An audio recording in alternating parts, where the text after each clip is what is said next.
ay kurot sa puso sa tuwing nakakakita tayo ng imahe ng matatanda o ng mga may kapansanan na nahihirapan. Pero nakakakulo naman ang dugo kung masaksihan na sila'y inaabuso at minamaltrato. Paano na sila hihingi ng tulong? Saan sila tatakbo? Sino ang tutugon sa mga hiling nila sa buhay?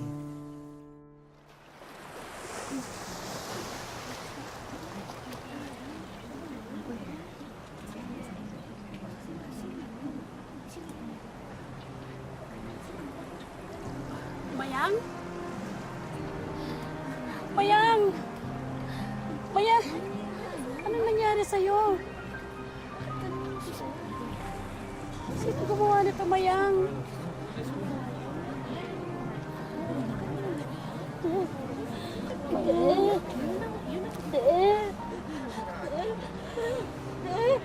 Anong nangyari, Mayang?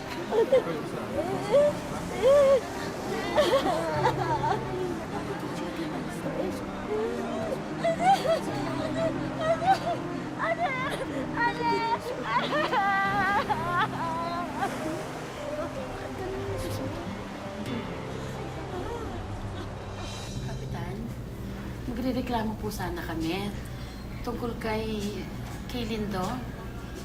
Kinahasa po niya kasi si Mayang kagabi. Sigurado ka pa sa sinasabi mo, Tere. Alam ko naman na may reputasyong adik-adik yan si Lindo. Kaya mabigat yung paratang na rape. Kapitan, si Mayang na nga po ang nagsabi. Siya po yung tinuturo niya. Handa ka ba, Tere? Na ikaw ang tatayo na magre-reklamo. Kasi kung si Mayang ang ilalagay natin dito, alam mo naman. Opo, alam ko naman po yung kapitan na hindi po pwede si Mayang. Dahil nga po meron siyang kalagayan sa pag-iisip. Pero mula nga po nang inampot siya ni Lola, parang kamag-anak ko na rin siya eh. Kapitan, natatandaan ko po noon, kinausap ni tatay si Lola na dalhin na lang sa ampunan si Mayang. Kasi nga po, medyo parang nagiging pabigat na siya sa amin. Dahil din habang lumalaki po si Mayang meron po siyang kalagayan nga sa pag-iisip. Pero ito naman po si Lola, ayaw niya dahil nga napapahal na si Mayang sa kanya. Ayaw po ni Lola na mapabayaan at lumaki na lang siya sa ampunan. Alam naman sa buong barangay kung gaano kamahal ng lola nito mo si Mayang, Tere. Pero, kailangan ko pa rin itanong to. May ganito bang nangyari kay Mayang noon? Ay, meron po. Meron, Kapitan. Naalala ko po, kinuwento ni Lola to nangyari po last year. Yun po yung kauna-unahang pagkakataon. Mayang, di ba natatandaan mo?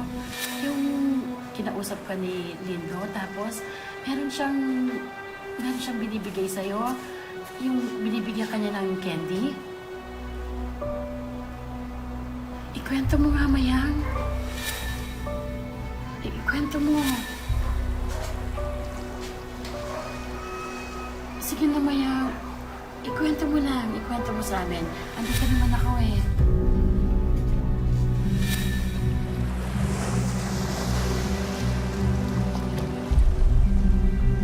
Mayang? Mayang! Ano yan? Anong ginagawa mo sa apo ko, ha? Wala akong ginagawa sa apo niyo. Anong wala kang ginagawa?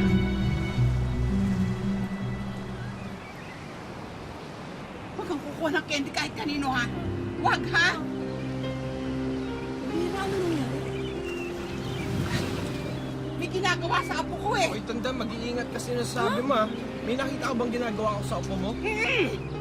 Papala ako sa apo niyo. Hindi pa nga nililigo apo niyo, eh. Ikaw ang hindi naliligo. Iingat-ingat kasi sinasabi mo.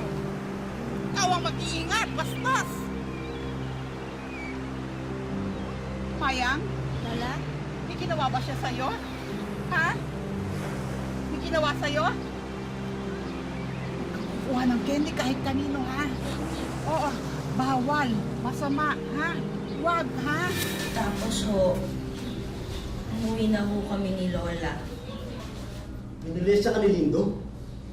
Bakit hindi sinabi kagad sa akin ni Lola Mirna? Sana nagawa ko ng aksyon. Kapitan, may naikwento nga po si Lola sa akin noon na ikinasama nga daw po ng loob niya dahil para bang walang naniniwala sa kanila ni Mayang. Kaya hindi na mo siya lumapit sa inyo. O, kayo, puntahan niyo si Lindo at sabihin niyo na iniimbita ako siya dito. Ngayon din. Gusto niyo? Kaya Kapitan. Mayang, huwag ka matakot. Akong bahala sa kanya. Mayang! Mayang. Nandito ako. Hindi kita iiwanan, Mayang. Mayang, huwag kang manatakot. Mananagin siya, ate. Mayang! Ate. Mayang, hindi ka na magagawa. Nandito ako. Nandito ka na. Ate. Bahala sa kanya.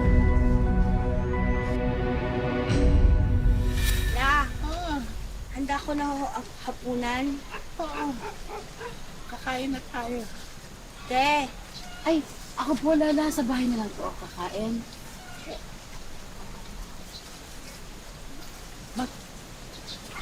Magparamdam yan. te, Dito ka kumain. Kahit konti. O, sige po. Te. Sige po. Hindi ka na, Lola. te. Te. Dinamdam ng husto ni Lola Mirna ang nangyaring pagmumolestya kay Mayang at kinainis pa niya lalo na walang naniniwala sa kanila. Nagdulot ito para siya'y atakihin sa puso. Ay, Lola!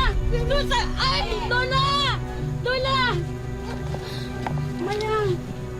Diyos ko, Mayang! Saklolo! Diyos ko! Mayang! Mayang, dito ka muna. Tatawag ako ng tulong, ha, Mayang! Wala.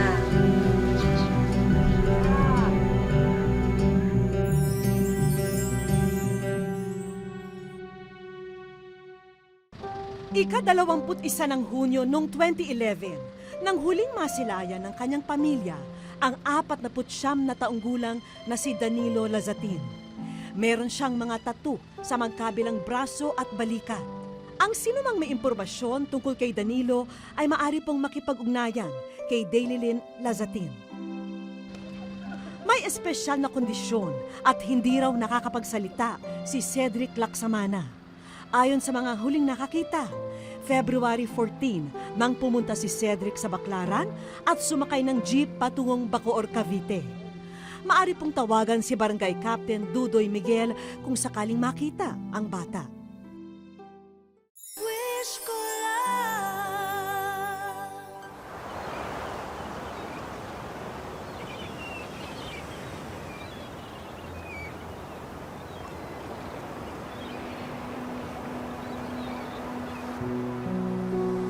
Alam na ba naman yung nangyari ka na? Oo, Egay. Naipaliwanag ko na sa kanya na hindi na babalik sa Lola, na hindi na siya magigising. Naawa nga ako sa kanya dahil nag-iiyak. Ako kung gusto rin namin na ako ko si Mayang, pero hindi ko na kaya magpakain ko ng isa. Pwede naman siya tumira sa bahay ni Lola eh. Ang gagawin ko na lang, pahatira ko siya ng pagkain, dadalaw-dalawin. Tsaka, kumukita pa naman siya ng kaunti dun sa lamahin niya, di ba?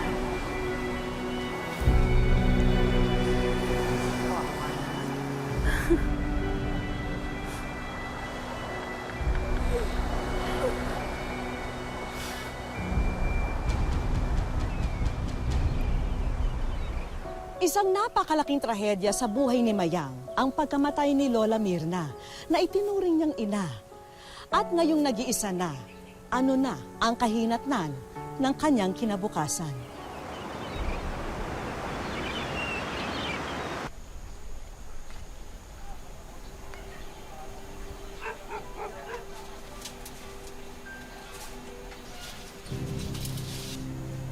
Huwag mo kinakandad yung pintuan mo. Baka mamaya pasukan ng bahay mo.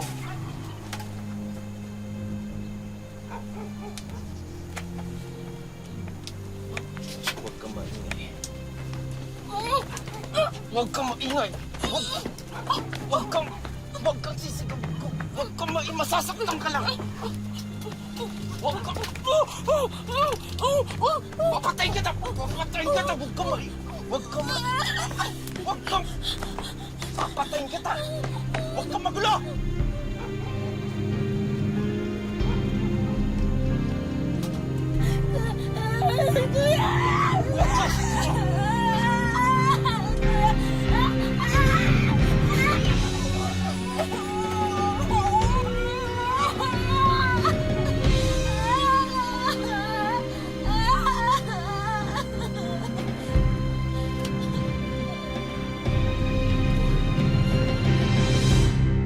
Mayang?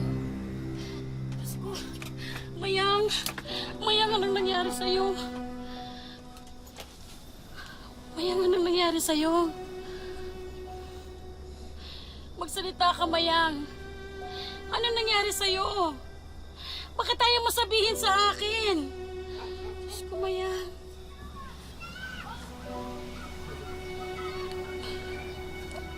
Sino gumawa nito, Mayang? Wala naman naniniwala sa amin ni Lola eh. Diyos ko.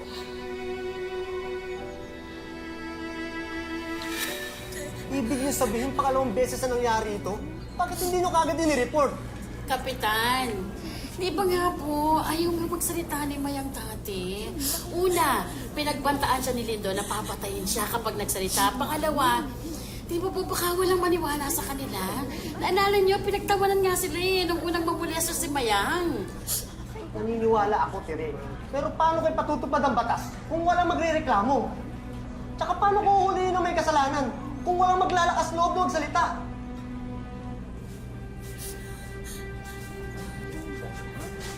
Anong drama to?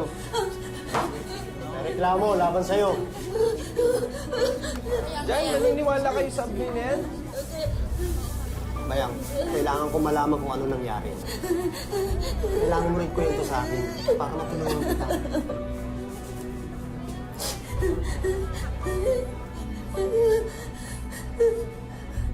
Kap, paniniwalaan niyo ba yung sinto-sinto kayo sa akin? Walang yaka? May gana ka ba magsabi ng ganyan? Tingnan mo nga takot na takot sa'yo. Kung wala kang ginawa, hindi magkakaganito to. Abang malay ko, hindi ko nga alam kung bakit niyo ako pinag-iinitan eh. Manahimik ka na, baka ikulong kita. Eh bakit niyo ba ako pinag-iinitan? Nakiinitan. Ano yan to? Mayang, huwag kang matakot. Hindi kita pababayaan na mas may manakit sa'yo. Nandito ako, Mayang. Nag-promise ako kay nanay. Kay Lola, na hindi kita pababayaan. Huwag kang matatakot.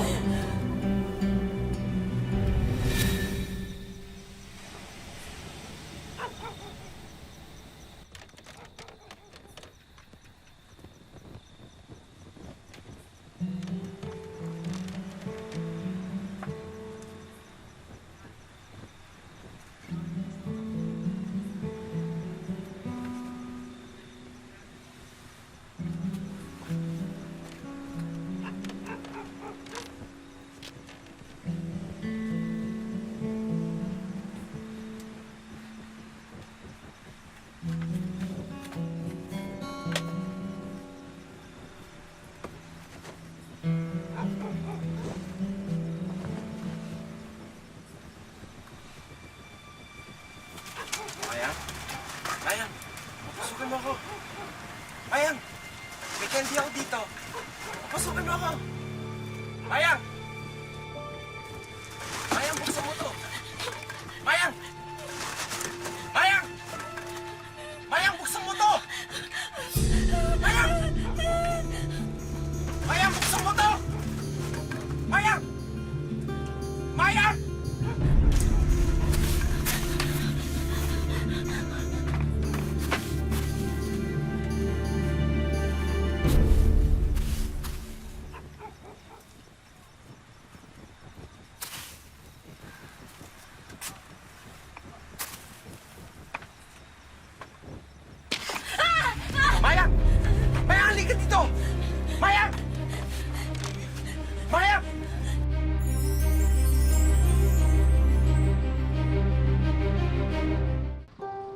Napasilayan ang 71 taong gulang na si Vicente Muning Jr. sa Niyog, Bacoor, Cavite. Ulyanin na di umano si Mang Vicente at mula pa noong October 9, 2015 siya hinahanap ng kanyang pamilya. Maari po lamang ipagbigay alam kay Christy Muning ang anumang impormasyon kaugnay kay Mang Vicente. October 24 ng nakaraang taon, bandang alas 10:30 ng gabi, nang huling makita ang cadet engineer na si John Kevin Tarusan Dinyo. Kung sino man ang nakakaalam sa kanyang kinaroroonan, maari pong tumawag sa mga numerong 211-9802 at 0917-679-5616. Wish ko lang.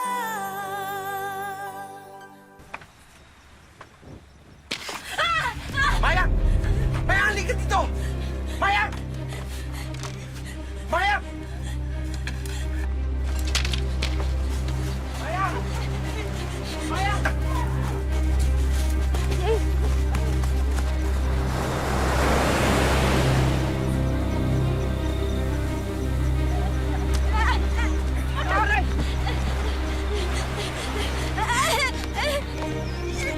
Huwag ka magulo!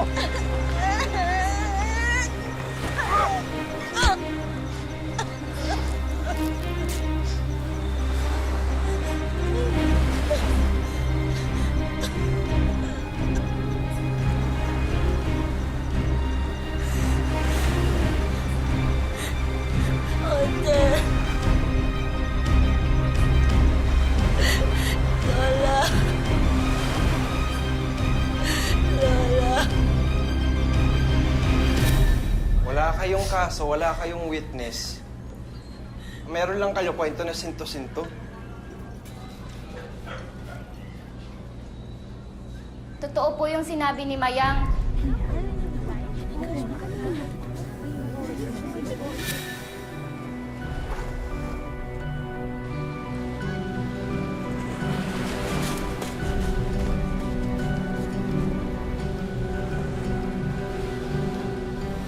Nandun po ako nung nangyari yon. Nakita ko po lahat. Handa po akong tumistigo. Natakot lang po kasi ako kagabi na tulungan si Mayang eh.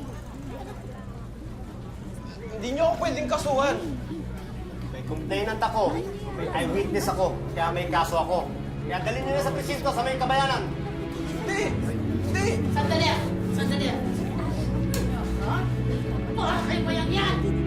Ano pa? Para kay Lola Mirna yan! Sige, dalhin niyo na yan! Tara! Mayang ka!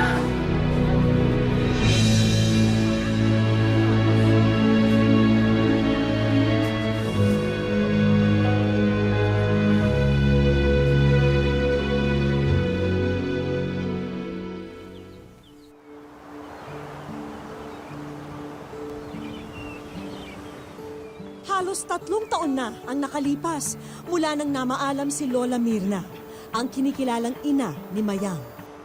Hirap man walang kasama ako. Ako lang sa bahay. Kasi Malungkot ako. malungkot ka. Pa. Namimiss mo si nanay. Ah, Bakit mo namimiss si nanay? di nga pong ako lang sa bahay. Gusto kong pupunta lang sa pansyo. Pero ang mga anak ng pumanaw na matanda, sila na ang umako sa pagbabantay at pag-aalaga kay Mayang. Aalaga na lang po namin siya. Hanggat meron po kami magagawang tulong para sa kanya, ganun na lang po gagawin namin. Kasi nakakaawa naman po kahit hindi naman namin tunay na kapatid. Inarin na po namin siyang ganun. Hindi man daw niya maunawaan ang maraming bagay sa kanyang paligid, nagsusumika pa rin daw si Mayang para may pakinabang siya sa kanilang lugar. Naghahanap siya ng paraan para may pagkakitaan. Ang konting naipon ni Mayang sa isang araw, sapat na raw para makabili siya ng merienda. Ngunit kahit hanggang ngayon, hinahanap-hanap pa rin ni Mayang ang kalinga ng kanyang Lola Mirna. Nagkakasama kami dalawa ng nanay ko sa bayan lang. Pausap lang. Tapos dito sa bahay, ano yung madalas ninyo ginagawa ni nanay? Ngayon, mamalengke, bili ng ulam lang. Sa ngayon, kahit madilim ang sinapit ni Mayang, tanging ang kanyang inosenteng ngiti ang nagpapaalala na may magandang bukas pa rin ang naghihintay para sa kanya. Sobrang miss na raw ni Mayang ang kanyang lola Mirna, kaya nagpasama siya sa amin na bisitahin ang puntod ng kinikilalang magulang. Nay, nandito po kami. Nadalaw po kami sa inyo. Sinay niya nabantay mo ako dito. Na-miss kita. Masaya na po ako kasi na-miss ko na po si nanay.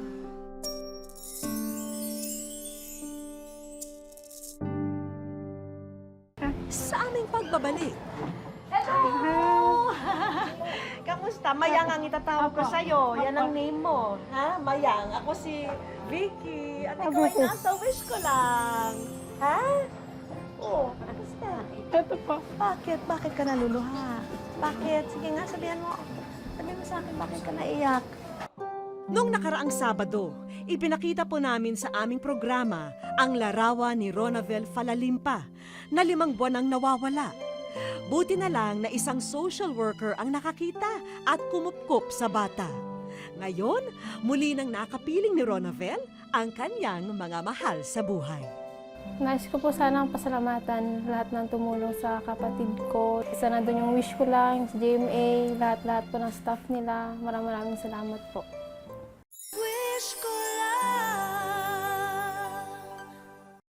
Ayan, natanggap na po natin ang sulat ni Sarah para sa pamangkin niyang si Mayang. At ngayon, susubukan po natin kontakin si Sarah na kasalukuyang nasa Saudi. Hello, good afternoon. Welcome sa Wish Ko Lang, Sarah. Anong feeling mo? Natanggap na namin yung sulat mo. Masaya. Nung una hindi ako makapaniwala. Eh ngayon, eto. Nung una po kasi, hindi ko sinabi sa kanila hanggang di kayo nag-reply. Tapos nung ko po yung number ng asawa ko, sabi ko, wag mo nang ipagsabi kasi baka mamaya di pala. Eh ngayon, nagkakausap na tayo. Eh, totoong-totoo ito. At natanggap nga namin yung sulat mo. Thank you, ha? O, anong feeling mo ngayon? Anong pakiramdam mo ngayon? Masaya po. Meron ka bang gustong sabihin sa pamangkin mo? Sana po, magpakabait siya lalo. Tapos, wag na siyang, yung pag-alagala.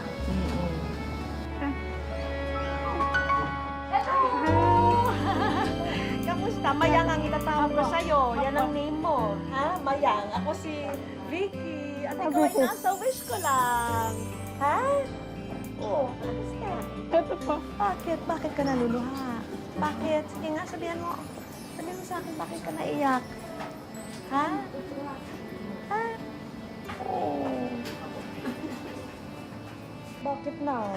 Ay, bakit? Ha? Oh, nagagalak po ako.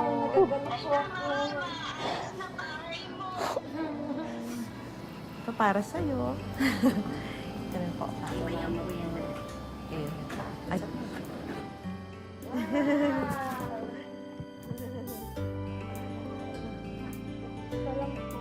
Isa lang ang damit mo. Yan ang suot mo. Ha? Eh ngayon, ilan na? Dami na. Ha? Thank you po. Sa wish ko lang. Siyempre, ito souvenir ng paglabas natin sa Wish Ko Lang. Thank you, ha, at na-share niyo yung story niyo sa amin. Thank you very much. Ito po, kaya souvenir. Ayan, no. Si Candy Pangilinan ang gaganap, ha, sa role mo.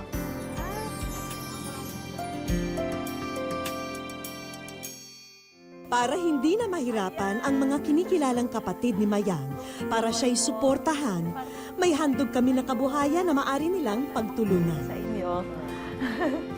May pwesto ba kayo sa inyo? Meron po. Ayan. Bagay ba ito sa inyo? Doon? Ha? Maraming salamat po, ma'am. Thank you. Thank you rin. Sarah, magtitinda na si Tia Mayan mo ng fishball. Saka kikiam. Do, Sarah, bahay natin doon. Thank you. Sa wish ko lang. Bago matapos ang araw, dito na kami dumiretso. Sige.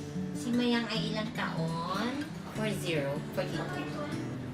pagka ano po lang yun, natutuklasan namin po na parang yung kanyang isip, hindi ano sa kanyang edad, ganun po. Hindi naman po namin siya naipagamot kasi po, mahirap lang po. Ano gusto mo mangyari? Natatakot ako. Para nang natatakot ako.